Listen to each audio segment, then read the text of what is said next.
Hello again and welcome to part 4 of our lecture series on vascular ring anatomy. In this video, we will again be comparing two anatomic data sets. Both of these anatomies fall under the category of incomplete vascular rings.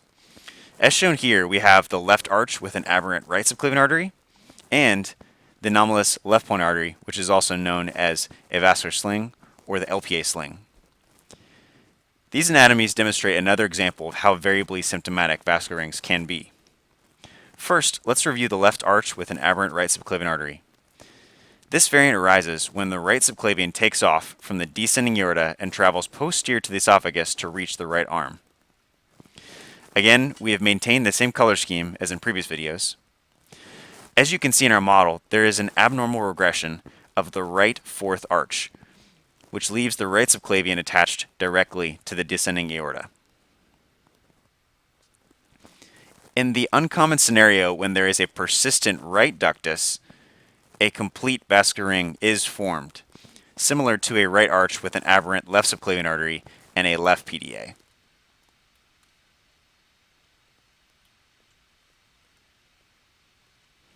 However, more commonly, the right ductus generally regresses.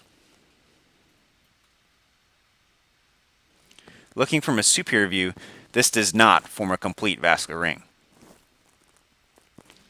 Next, let's review the patient data set. The posterior view shows the course of the aberrant right subclavian artery, as well as the potential for mild esophageal compression with this variant. The lateral view shows that there is not a complete vascular ring. This anatomy is one of the most common anatomic variants in the general population, with an incidence of approximately 0.5%. Although this variant is typically an isolated anomaly, it does have an association with coarctation of the aorta, as well as interrupted aortic arches, and it is present in 38% of patients with Down syndrome who already have congenital heart disease. Most cases are asymptomatic, although it can cause patients to present with mild feeding problems secondary to esophageal compression, often well into adulthood. Usually, no treatment is required for this lesion. Next, let's discuss the LPA sling. This lesion arises when the left pulmonary artery takes off from the right pulmonary artery, coursing in between the trachea and the esophagus to reach the left lung. Looking at the patient data set from a right posterolateral view, you can see that the LPA courses in between the trachea and the esophagus, leading to significant tracheal compression. Moving to a superior view of the dataset, you can also see the LPA compressing the trachea, despite the fact that there is an incomplete vascular ring. In this dataset, we drew in the esophagus because it was collapsed down with nothing distending it.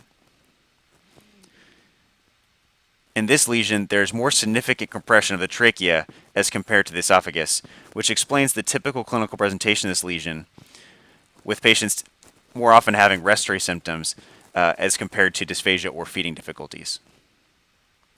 Although this is an incomplete ring, 2/3 of affected infants are symptomatic by 1 month, and they often present with severe respiratory symptoms, including coughing, wheezing, stridor, episodes of choking, cyanosis, or apnea. And as I mentioned, dysphagia is a much less common presenting symptom.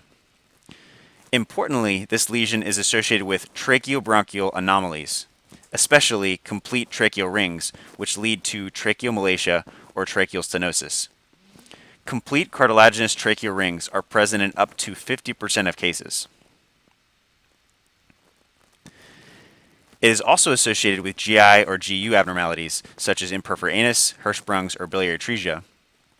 And 40 to 50% of patients also have associated cardiac defects, which can include PDAs, VSDs, ASDs, or even single ventricle anatomy. Treatment of this lesion involves surgical division of the anomalous LPA and reanastomosis with the MPA, along with potential airway interventions in the case that there are tracheobronchial anomalies. Interestingly, some surgeons transect the trachea to avoid transecting or reimplanting the LPA, although this is less common. Regardless, you can see from these two examples that while both are incomplete rings, these rings can vary substantially in how symptomatic patients typically are. With that, we will conclude our discussion here, We hope that you now feel more comfortable not only with diagnosing and differentiating vascular rings, but also with understanding the spatial relationships of the structures that cause these rings. Thanks for watching. I would like to acknowledge and thank my research mentor, Dr. Tannen, along with faculty that helped develop this curriculum, including Dr. Akimba, Dr. Rar, Dr. Paroli, and Dr. Mike Sekeller from University of Arizona, all of whom assisted in contributing content and revising this lecture.